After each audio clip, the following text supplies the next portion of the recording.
Cliff Avril. He came in, just jumped in. Into We're our convo. We're at his camp, so I guess technically he can do everything. Nah.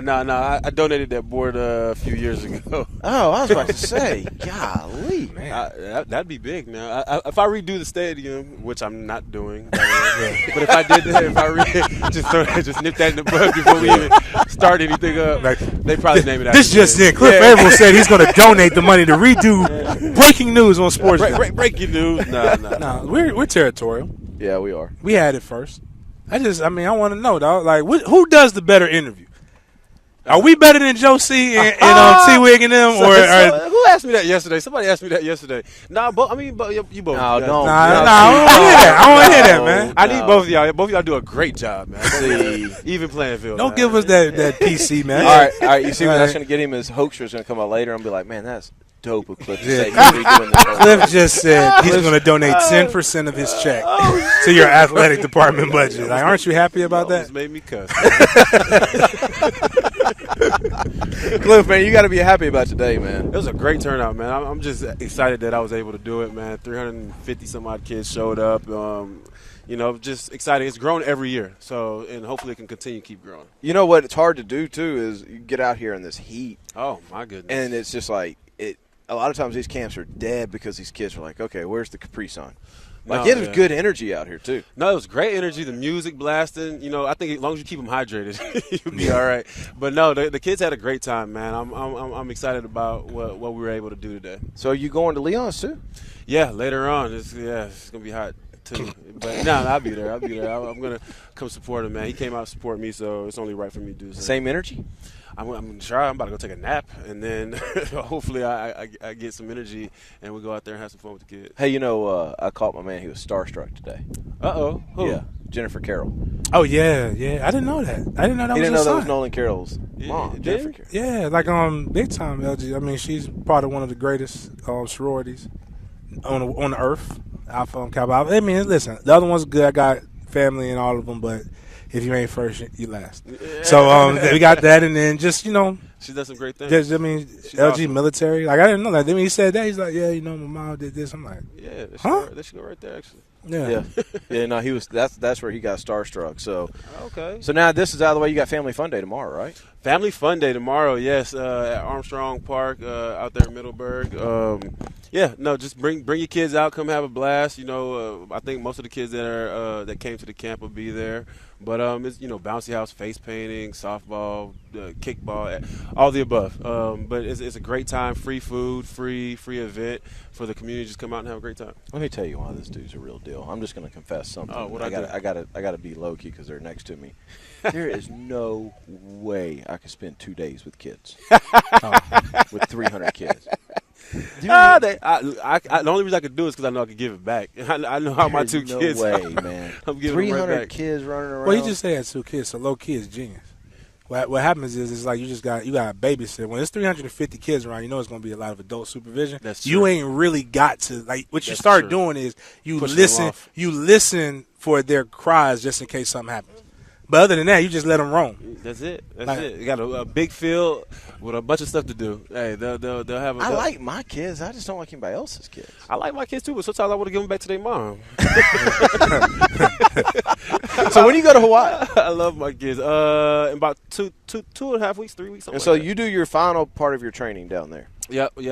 Me and our whole D line and a few other D linemen from the NFL. What's the significance of going to Hawaii? Is it just get away right before the season grind starts, or what? Well, it's 2 in 1, right? So the family gets a vacation out of it, and I get to work out with one of the guys that I go to battle with every day. So go out train with Mike B, and then the wives, they get to go spend all the money, I guess.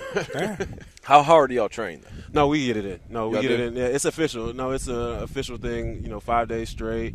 We do a beach workout on Fridays, where the beach workout is actually the hardest of all the workouts. But but like I said, there's other D linemen that we convinced to come to, and they come out and we just talk football as well. We break down film. We do a lot of football drills as well, and then we have days where we condition and get the cardio. That takes some discipline, man. Because you put me in Hawaii for a couple weeks. No, hell no. That's like I convinced myself when I went to Jamaica that I was going to work out, and it didn't happen. But you know what though? I walked It's some difficult. places? No, it's definitely difficult. Like I'll go, like say, like me and my wife will go to the Bahamas or something like that, and I'll get up every morning to go train, and then the day starts or whatever. But it definitely takes some discipline to do, for sure. But at the same time, I mean, I guess that's kind of why I'm a pro athlete. Yeah. Good point. That- So that is a like good how point. he always does that. It's He like does low-key it. shade, Jack. He did. Because last Like, time you it know, was, like- I did Super Bowl. Yeah, that's why I was in as the a Super Bowl winner, as a Pro Bowler, Pro Bowler, it's things that we do differently. Hey man, these things are difficult to accomplish. Sometimes you got to toot your own horn. Oh, I do the same thing. No, if I I'm had, joking. I'd have a bright shirt that lit up that said Pro Bowl. like I was talking like to somebody the other day. It's probably the reason why I haven't become a billionaire yet. Is because I I can't wait to definitely hear this. I'm definitely believe in the principle of FU money and status. Like I would be like literally petty, and throwing around like letting people know. When you're a 10-time Pro Bowler, when you're when the way your checking and savings is set up, and you can do whatever you want to do.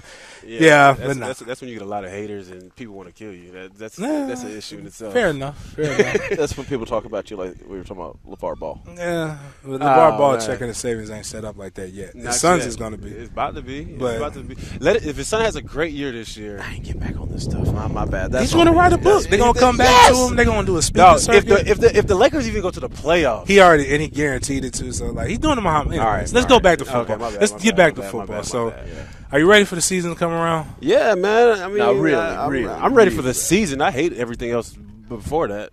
Preseason is the worst. Training camp is terrible. But it's all a part of getting ready for the season. So I'll take that. But I'm ready for the 16-week part of the season. 20 for us. We trying to go to the Super Bowl. Be in Seattle, and then we Yeah, expect yeah, Super Bowl. yeah, there he yeah, goes yeah. again. I mean, no, actually, But that's a real thing. To Though. his Like, defense, We really wanna go. To his defense, we've been getting the opportunity to interview a lot of players, and Yeah. literally, we've never heard anybody say, 20-week season. When you're getting prepared for a 20-week season, you do It is X, different. Y, and Z. No, like there's no Malik was on here. Malik's our dude. Malik didn't say, "I'm getting prepared for a 20-week season." Calais did not say, 20-week season. Like, they just said we were ready for the season to start, and we're going to try to make people believe, like, when you already are in the driver's seat. And then even Carroll came on and said, when you're like the Seahawks, you get a chance. Yeah, to he vote. did. No, I mean, he people did. giving them different. So let me ask you this: how surreal is it to be able to come back and be able to put something like this on where it all started? It's cool, man, because like you said, it's where it started. I like when I come back here and I look at the field, I look at the track, like it brings memories of how crazy Friday nights used to be here, and people just the whole community coming out, people all around the track, and everybody's just there to support you. So, and that's where, like you said, it's where it all started for me because I didn't play junior high ball, I didn't start playing until 10th grade, so. Wow. This is everything. Like I didn't know that. This is my foundation right here. Yeah, You didn't start playing football until the 10th grade. to the 10th grade, and I was really just on the team. The 10th grade, like I wasn't like I didn't really play that much 10th grade, and then 11th grade for whatever reason, I understood and learned that I just need to throw my body into people, and I kind of got decent at it, I guess. Wow. So wait a minute. So let me backtrack because you got guys who've been playing football since they're like 4. So you mean, and I always tell people like this: I got bullied into playing football, so I didn't play until I was in 9th grade, and I never played organized football. But most of the people that I know who play and Forever. make it to that level, like, really did not get a start until high school. So what are your thoughts about starting young, and even or just actually give us a brief synopsis of the process of you becoming Cliff Right. Avril in the NFL? Well, like I said, I didn't start the 10th grade. I started putting things together. Like I was a big basketball guy. Like I was playing basketball in junior high all the way up, and all my friends. Really, the only reason I started playing football is because all my friends were gone. Like I had nobody to play basketball with because everybody was playing football. So I started playing football. Starting to understand it a little bit. 11th grade, I balled out. And scholarships started coming in, and went to like some few camps and kind of killed those or whatever. And then coaches were actually coming to see, like football coaches were actually coming to see me play basketball to see how athletic I was, really. And got a lot of different offers. Ended up going to Purdue, obviously, and got to Purdue, was playing linebacker. But they always, like, even throughout the recruiting process, they're like, someday you might be a defensive end, but we're gonna start you at linebacker. End up going to defensive end my junior year. to help my boy Anthony Spencer out, who played for the Cowboys for some years, and got drafted as a defensive end. Now I'm going on 10. That's crazy, going on 10 years in the league.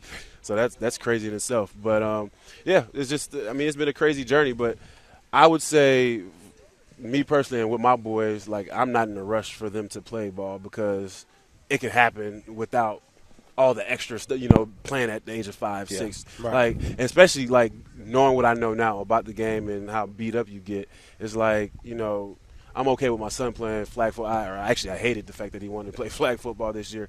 And I hated the fact that he was actually kind of good at it, too, because now he's going to want to play tackle football soon, you know what I mean? Yeah. But I'm pushing basketball. I'm pushing all these other sports on. You know what? Y'all are right, though. I'm just thinking because David Sharp. We did David Sharp's draft party. He just got drafted by the Raiders, left tackle. Same exact thing. It was all basketball until 10th grade. And then Lonnie, when he came on and did the show, one thing that people don't know about Lonnie Martins, Lonnie played his senior year.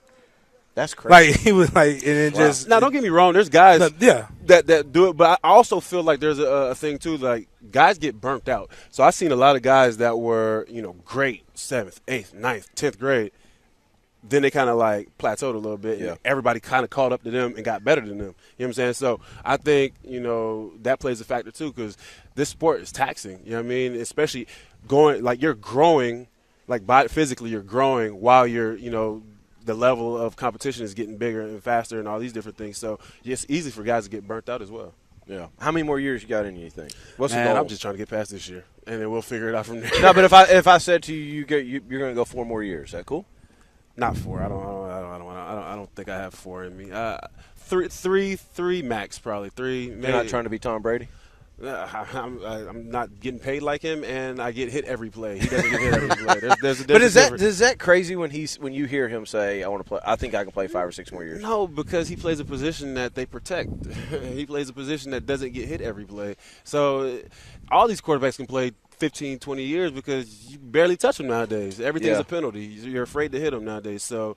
I mean, they're the only ones that's going to be able to do it. You know what I'm saying? Everybody else is, if you're lucky, you get 5 to 10 years, and you got to call it quits. Well, Cliff, man, you got people waiting on you, man. You gonna take the private jet to the Future concert? You know the Future's coming to Daly's place. Where's he at? Coming to Daly's place. Coming to Jack's. Is he? When? Yeah, it was in August though. I didn't know if you was gonna take the get the The G5. next fly over. Now the next headline is Cliff Avril hanging. He's gonna be on stage. He's gonna introduce him. I might. Future. No, actually, he was in Seattle during the season last year. With a whole bunch of us went to the concert. Yeah. Should I ask the same question? We don't have no problems with Future. Man. Okay, hold on. Every time if he calls during the season, we talk about. I'm gonna ask him about. No, was it Future. wrong? Was it wrong for Atlanta to let him on the sideline? No. Why? Well, who cares? I think the media sometimes, like I said, Russ. You gonna tell me that didn't play into Russ's head? Yeah. I hope it didn't. I hope he's not that. It play into mine. Why? You not even playing. To be honest with you, Russ probably wouldn't even know who Future was if it wasn't for the baby. Yeah, for the baby. He just said he listened like John Coltrane. John Coltrane? It's something like that. Like Leonard Skinner. I did not say that. Russ is my guy. I did not say that. But it's not like he was on y'all side. Like he was on Atlanta's side. I didn't even know he was there till after the game. You know what I'm saying? Like we don't pay attention to who's on the sideline. Like all right. Once you get into the mindset of playing, you're not paying attention to all that stuff, man. So I didn't know he was there till people started posting. Oh, he must have gotten in somebody's head. Like we just lost the game. You know what I'm saying? Like it wasn't that big of a deal. We gotta find. Here's what we gotta find. We gotta find a sponsor to sponsor so he don't have to do it for free. I like a Cliff Avril weekly segment during the season. Let's do it. Find out what's going on. Hey, listen, man. Let's Let me do it. tell you this, Cliff. Hey, man, I'm all about that. I know we still young in our relationship, but the one thing you cannot challenge the sports then is to a good time. That's true. We'll figure it out. Like if it's something you're gonna say, you're gonna say. We got your number. Because you guys actually going to play on a Monday probably, so that's true. That throws us off on a Monday. We'll play. We probably got like 1 or 2 Monday games. Yeah, we don't have. When you're in Seattle, primetime games. Yeah, like 5 primetime games. Hey, who's counting? Then again, it's like. But I've been in situations where you don't have any at all. So we haven't had one here in like 6 years. But other than that, we're good. You get Thursday night games. Y'all good? Not anymore. We don't have the ketchup and mustard game no more. Don't have a Thursday night game. No. I thought everybody had a Thursday night game. No prime time this year. That's tough. That's Goodell didn't like y'all. No, and going to London early in the year. Yeah, the London thing is. Yeah, well, we got to hit a break. setting We up got. I know you got stuff to do, man. It's all good. Yeah, you got We stuff to appreciate do. you having us I out appreciate here you guys again. coming out, man. I appreciate the support. Anytime, really man. do, man. We're big fans. And remember, appreciate it. Cliff said that our interview Lies. and skills are way better than the chalk. Chalk, yeah. He didn't say, but we're I going didn't to say say We're it. gonna just say. Well, hey, that. you heard it from their mouths first. All right, Cliff, appreciate you, brother. I appreciate you guys. All right, we'll be right back.